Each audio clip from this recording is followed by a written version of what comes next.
ध्यान से देखिएगा इस चेहरे को। शकल से मासूम इस शादीशुदा औरत का नाम है शालिनी। उम्र ज्यादा नहीं है, बस 26 साल। पड़ोस के लड़के से कुछ इस कदर दिल लगा बैठी कि घर में मौजूद सास, ससुर और पति को ही मारने का प्लान बना लिया। इसका पहला शिकार हुई 65 साल की सास शांति देवी। दोस्तों, सबके घर आटे में पानी मिलाकर चून गूथा जाता है और फिर रोटियां बनती हैं, लेकिन लखनऊ के इब्राहिमगंज गांव में 5 अप्रैल की शाम एक घर में बहू ने आटा जरूर गूथा, पर वो पानी से नहीं बल्कि जहरीली स्प्रे से। दरअसल मनोज और शालिनी की शादी को 4 साल बीत चुके थे। मनोज पेशे से सब्जियां बेचता और शालिनी घर पर बूढ़े सास ससुर के साथ रहती। इसी दरमियान उसे प्यार हो गया पड़ोस के रहने वाले 24 साल के लड़के करण से। करण भी बड़ा गजब था, किसी न किसी बहाने से इनके अक्सर घर आने लगा, कभी दिन में 3 बार तो कभी दिन में 4 बार। बूढ़े सास ससुर जिस करण को बच्चा समझ रहे थे वो उनकी बहू से इश्क कर रहा था। अब आजकल के लड़के कहाँ कम हैं। करण ने पड़ोस के अपने सभी दोस्तों को बता दिया कि मनोज की पत्नी उससे प्यार करने लगी है। बात एक से दूसरे में गई और दूसरे से धीरे धीरे पूरे गांव में फैल गई,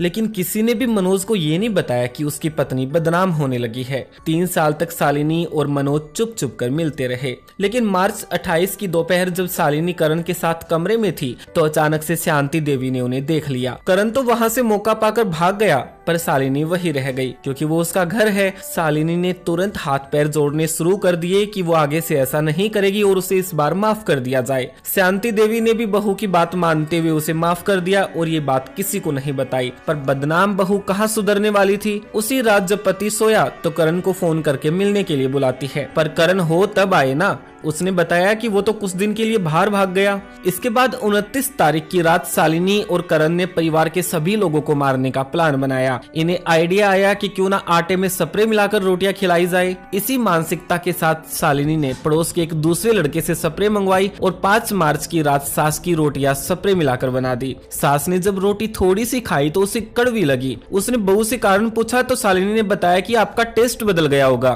कड़वी रोटी भला कौन खाए। पर भूख मिटाने के लिए शांति देवी ने एक रोटी जैसे तैसे करके खत्म कर दी। रात करीब 11 बजे शांति की तबीयत अचानक से बिगड़ना शुरू होती है। आनन फानन में मनोज अपने पिताजी के साथ मां को हॉस्पिटल लेकर गया, जहां डॉक्टर्स को भी समझ नहीं आया कि उसे हुआ क्या है। गरीब परिवार अच्छे हॉस्पिटल में जा नहीं सकता, लिहाजा 24 घंटे तड़फने के बाद शांति देवी ने आखिरकार दम तोड़ दिया। जैसे कि हमने आपको बताया कि गाँव में सब शालिनी के चरित्र से वाकिफ थे। माँ की मौत पर हमदर्दी दिखाते हुए कुछ लोगों का दिल पिघल गया। उन्होंने मनोज को बताया कि उसकी पत्नी का पड़ोस में करण के साथ चक्कर है और जिस रात उसकी मां मरी है उस रात उसके घर पर एक अजय नाम का लड़का भी आया था पड़ोस का। उधर पोस्टमार्टम रिपोर्ट में खुलासा हुआ कि शरीर से जहर मिला है। अब कोई शख्स अगर खाना खाकर मर गया तो जाहिर है खाने में ही जहर होगा। पुलिस ने किचन की जब अच्छे से जांच की तो कोई भी जहरीली चीज नहीं मिली, पर उसी शाम को जो लड़का घर आया था सारा शक उसी पर चला गया। उससे जब सख्ती से पूछताछ की तो उसने बताया कि शालिनी ने उससे स्प्रे मंगवाई थी और उसने स्प्रे लाकर दे दी। बस